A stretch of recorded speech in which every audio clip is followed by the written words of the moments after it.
Welcome to the College Football Bros. I'm Michael Newman. I'm Ryan Newman. And I'm Trey Newman.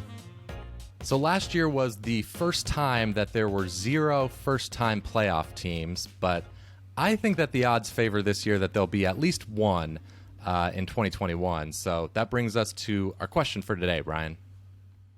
Question is, who are the top 5 teams most likely to make their first playoff appearance? Okay, so this is, again, just for 2021, not looking ahead into the future. So, Trey, who fell 5th on our list? We've got Cincinnati. We always talk about if you're not a Power 5 school, you pretty much have to build up some goodwill for a couple seasons to be taken serious in this discussion. And they've done that. They've had back-to-back very strong seasons, including last year they went unbeaten before suffering a heartbreaking loss in the Peach Bowl to Georgia. But most of the talent comes back. They're solid, pretty solid on offense and defense. Luke Fickell decided to stay on and take a shot at it this year.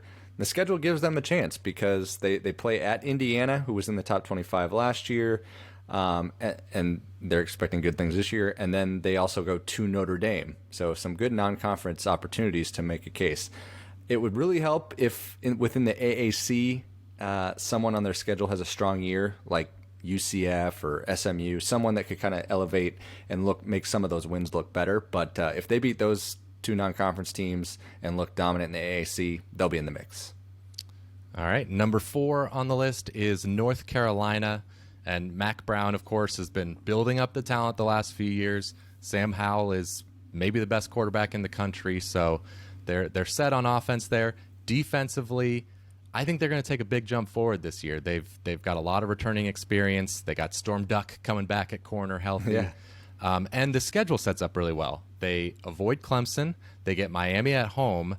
And so, all they need to do is get through the regular season with 1 loss, which is doable. And then you've probably got a play-in game against Clemson at the end there in the ACC title. Yep. All right. Moving on to number 3, we have the Badgers, Wisconsin. And this one, it really rests on the shoulders of Graham Mertz because the Badgers are going to have just about everything else to honestly run the table in the Big Ten since they avoid Ohio State, at least until they would meet them in the conference title game. But they get some playmakers back, a receiver that Mertz missed last year, no doubt. The offensive line's good. Defense is going to be great. Really, everything's there. So if Mertz is good, then I could see them, having a legit shot at this. If he's kind of disappoints, kind of like he did last year, obviously not. But they have everything else. Yeah, and that running game's got to bounce back too. Weirdly, of course, last year that was not up to par. Most of the line come back. They're going to have 4 seniors up front. I think the running backs will improve. So I think with the playmakers, a receiver back as well, I think that'll help. And a good tight end, Jake Ferguson. So I think it'll all kind of groove a little bit better. Sure. All right, number 2, Iowa State. Now, they have set themselves up to have a good chance to win the Big 12 this year, and it's the best team on paper they've probably ever had. Of course, Oklahoma is the big dog, but just last year they split games with them, nearly beat them in the Big 12 title. They're not invincible. They won the Fiesta Bowl against Oregon. Even better, they return about everyone, particularly on offense. Brock Purdy, we know he's solid. Breece Hall could be the best running back in the country. Charlie Kohler is a great tight end. And Matt Campbell, he always seems to have a good hard-nosed team, especially on the defensive side. So if they beat Iowa early in the season, the schedule sets up nice to have a good run before facing the stronger Big 12 teams in the back half of the schedule. I have a trivia question for you guys, if that's all right. Who did Matt Campbell go to play college football with? He's a fellow coach in the Big 12. He's not a head coach, though. Yeah, I saw you say this, but I forget who it was. Who was it? Alex Grinch. Ah, okay. Oh, interesting. There's a lot of coaching ties. Mount Union. A lot of coaching ties back there, I knew especially in it was Mount Ohio. Union, yeah. Yep.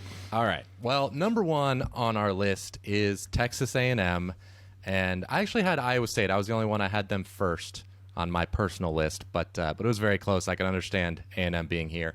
They're going to have a great defense, and they've got a ton of skill talent on offense. A lot of talent, albeit inexperienced on the offensive line. But really, the question comes down to quarterback. Haynes King and Zach Calzada, as we record this episode at least, are still battling it out for that spot. But whoever starts, I like the pieces around them. So we'll see. The schedule also for them sets up well. They avoid Georgia and Florida from the East. They get Bama at home. So they've got a shot this year for sure. That they do. All right. Let's throw out rapid fire honorable mentions. Who else did you consider? We put that Florida. All right. USC, Miami, Penn State. All right. Yeah, that's all I had. Okay, that's all. You nailed Okay. it.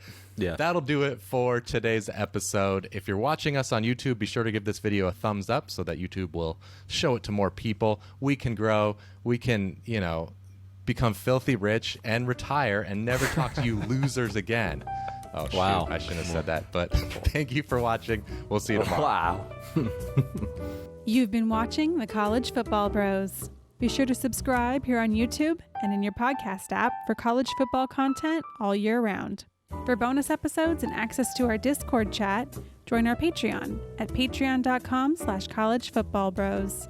Thanks for watching.